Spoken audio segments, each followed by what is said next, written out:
My name is Kathy Crow, and I'm a longtime street nurse and past director of the Toronto Disaster Relief Committee. There are actually two events happening here today. This event that we're doing right here will be very short, and it's very grassroots. And then the City of Toronto, and many folks who are here from the city, are holding I believe, a press conference inside. And there will be pizza that they've invited us to join their event and put in for. So thank you very much for coming. This, as you know, is the Toronto Homeless Memorial. I want to point out that it's very sad looking. It's not grandiose, but we do have a project going on to develop a permanent homeless memorial in the alcove just between the two houses here. And that's a project we're working on with the Downtown Business Improvement Association and with Councillor Wong Tam. The reason we're here today is National Housing Day, and that is the day that marks the famous Momentum Day that Jack Layton took a motion to the Federation of Canadian Municipalities asking them to agree that homelessness was a national disaster, and they did that. And a number of municipalities made a declaration that homelessness was a national disaster, including Toronto. Ottawa was the first, Toronto was the second, Vancouver, Nepean, a number of other municipalities did that. So somebody on Twitter today it was actually a national celebration of people, a happy National Housing Day, which I found very odd, and that's why we're here today. On Friday, we had a very boisterous and successful march and rally that began at Queen's Park. However, we weren't able to come to our end point of the rally because of Sandra's house and this construction, which is a bit emblematic of the cranes of the city that are forcing homeless people out of the downtown core and loss of shelters and gentrification. So I want to mention that although today is National Housing Day, the focus is on the federal government. All three levels of government are 100% involved and still responsible for this situation. And you're going to hear from two speakers today. Bonnie Briggs is probably cursing the TCC right now because she's not here and she's on it, coming here. I'm sure she'll get here in time. But I want to introduce you to Don Weitz. Over here, Don. Don is a longtime activist, author, and an honorary nurse to me. And he's going to read something that he has written called Nameless Homeless. And it's a rant that he's constantly updating. And I would invite you to come a little bit closer because we actually don't have we don't have a sound system. There's no mic, but we're going to be filming this and putting it on YouTube. So, Don, over to you. Thanks. I'm really honored that Kathy asked me to read this rant. I generally write more rants than poems because I can get more energy and feeling into a rant than a poem. And I wrote this 5 or 6 years ago because I was so upset by the brothers and sisters who are on the street who are dying. And I get upset at having to go to inquests and see all the lies that the government wants us to swallow. And this rant is more of a tribute to the fallen First Nations, Indigenous women, the thousands of women who've been homeless and killed in Canada and usually forgotten except recently. So nameless homeless. I see you, I hear you on George and Gerard. I see you, I hear you in and out of in and out of Satan House, barred from the schoolhouse, barred from the schoolhouse. Save the schoolhouse, save the schoolhouse. That's at George Street. Where are the women's shelters safe havens for thousands of women, courageous survivors of sexist and racist assault, survivors of unspeakable homelessness, poverty, and rape. I see you, I hear you, women alone and lonely, beaten, assaulted in dark alleyways at Sherburne and Dundas, downtown east, all over this fucking stolen land, in Calgary, in Regina, in Winnipeg, in Halifax, in Toronto, in Vancouver, where over 1,000, maybe 1,500 Indigenous First Nations women are still missing, homeless, thanks to Canada's genocidal colonialism of Don't Give a Shit Stephen Harper and the sexist and racist Canadian state. Where are the women's shelters? Where are the safe healing houses? Where are the 24/7 crisis centers? Damn all city councils for their sexist and racist refusal to act. I see you, I hear you, panning on Queen and Spadina. I see you, I hear you, freaking out on Queen and Dufferin, at Psycho Prison Cam H, at Queen and Ossington, where torture is called medication, seclusion, ECT. I see you, I hear you, drugged and shocked, panning, harassed by Riocan security guards at Yonge and Eglinton. I see you, I hear you at Church and Wellesley, mad with your voices, medicalized as symptoms of mental illness.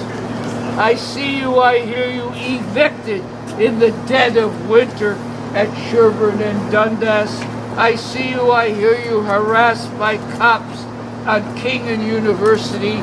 I see you, I hear you, black brothers stopped working or driving by cops, by racist cops at Jane and Finch. I see you, panning at Bay and King, barred for sleeping outside at City Hall, for God's sake. I see you, I hear you on Parliament and Gerrard. I see you, I hear you on Bloor and Spadina. I see you, I hear you on Danforth and Broadview. I see you, I hear you at Bloor and Bathurst. I see you, I hear you at Queen's Park, where MPPs and ministers of lies are deaf and blind to your misery, our misery. I see you, I hear you in Hamilton, home of the big steel. I see you, I hear you in Ottawa, bastion of bigotry, hypocrisy, official lies. I see you, I hear you in Sudbury, where union brothers and sisters march and reach out to us. I see you, I hear you in Winnipeg, where First Nations brothers are arrested and jailed, shot at for drinking, driving, walking, marching, with dreams of visions of a First Nations general strike. I see you, I hear you in Alberta, where polluted tar sands threaten your land, deaden your health and lives. I see you, I hear you in Churchill, freezing your ass off at 40 degrees below. I see you, I hear you in Vancouver, downtown, east side, stoned, mad as hell, getting clean, inside needles to survive. I hear you, I see you in Whitehorse. I see you, I hear you in Nunavut, where polar bears are also homeless. Oh, Canada, I see you, I hear you, nameless, homeless, brothers and sisters, all over this fucking stolen land, where Harper, Wynne, Tory, Trudeau, police, the RSMP, the shrieks, solve homelessness and poverty with addictive, deadly drugs like fentanyl and other deadly opioid overdoses. And how about force drugging you with brain damaging antidepressants and antipsychotics and electroshock ordered by Nazis in white coats, ordered by Harper, Trudeau, Wynne, Tory, for our own good. Yeah. Eviction, arrest, imprisonment, psychiatric incarceration, kettling, batons, pepper spray, tasers, tear gas, preventive detention, solitary confinement. Remember Adam Tappe, who was locked up in Thunder Bay in solitary for 4 years in solitary. A criminal record, psychiatric history for demanding our right to housing. A criminal record, a psychiatric history for standing up for human rights. A criminal record, a psychiatric history for shouting no justice, no peace on Parliament Hill at Queen's Park. Can't get this out. Queen's Park. At Queen's Park at City Hall. Justice, justice, justice. Where the hell are you? I see you, I hear you, nameless, homeless, old men at 45, addicted, dozing, wheezing, coughing up tubercular blood from worn-out lungs in howling, windy tents under the Gardner and Lakeshore, mercilessly found and fed by street patrols, wailing, wailing, wailing. In the cold, dark Toronto, ambulances take fresh frozen, burned out bodies in the night to St. Michael's and St. Joe's emergency and morgues. I see you, I hear you, nameless, homeless, your wasted, lonely, worn-out lives in hibernation, huddled, headless, in empty, shattered bus shelters, where Chinese cooking wine, cheap whiskey, or Drano are breakfast, lunch, and dinner. Remember these brothers. Remember Eugene Upper, Irwin Anderson, Marcella Alden Compani, and hundreds more who died on Toronto's mean streets since 1997 or earlier, after being harassed, charged, drugged, warehoused, thrown away like garbage, and thousands more inquested to death as interesting cases. More casualties in Canada's war against the homeless, against the poor, against First Nations, against African Canadians, against Asian Canadians, against immigrants, against migrant workers, against refugees, against the psychiatrists, against the disabled, against LGBTQ people, against the elderly, against life unworthy of life. I see you, I hear you, nameless, homeless, faceless, dying in dirty, lice-filled, overcrowded hostels and shelters, where you're packed like sardines, fed TV, fear, and violence for breakfast, lunch, and dinner. Oh, Canada, I see you, I hear you, nameless, homeless, in bullet-hole TTC buses where the cops killed homeless Edmund Hugh and Semi Yatim.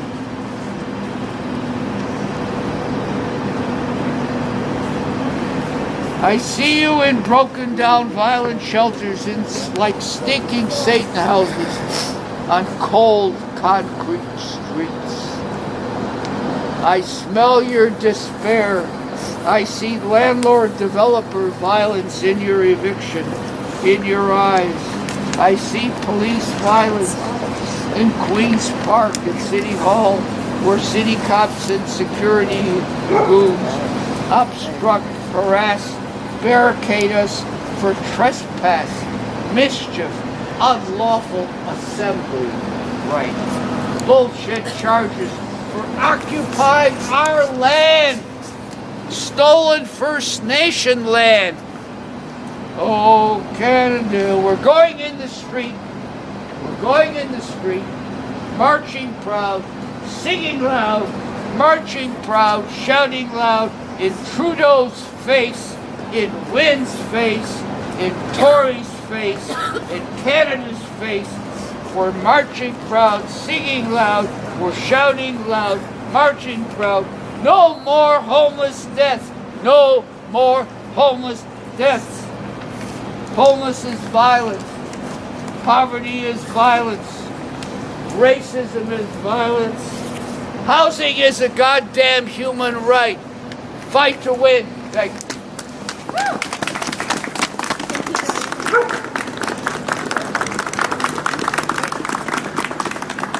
We have one more speaker, and her poem is one page. I want to just add that in 2015, in January, 4 homeless men died in a cold snap within 7 days. And I want to just acknowledge that ACTO, Provincial Legal Clinic, RNAO, my provincial nursing group, Sanctuary, represented here by staff and outreach workers, and myself, began a 2-year process with the coroner's office. We've had 3 meetings with the chief coroners calling for an inquest. We've had correspondence. We did everything they asked, including writing potential recommendations at a jury. Sure. There's much to learn from those deaths in terms of the jury. Here's Yutaka from ACTO. Thanks for coming. 2 years it will be in this January. And they continue to promise us a decision about whether they will hold an inquest, and we're still waiting. So I just want to put that out there, that we work on many levels. So this is Bonnie Breaks. I'm going to help Bonnie do this one. Bonnie, do you want me to record this? Do you want me to record it? Can you record it? Yeah. Okay. Okay, this is the poem's called He's Dead. It's a conversation between 2 people about someone who's died. Okay. How did he die? He died from the cold. What was his age? He was young and old. What was his name? It was never the same. Why was he there? Because nobody cares. Where was he found? In a lonely doorway. In what part of town? Down Factory Way. This has got to stop. What can we do? Pressure those at the top. Make them listen to you. I'll do that right now with a group of my friends. Go ahead. We'll show them how homelessness ends. Thank you. National Housing Program. Let's hope we get some dollars soon.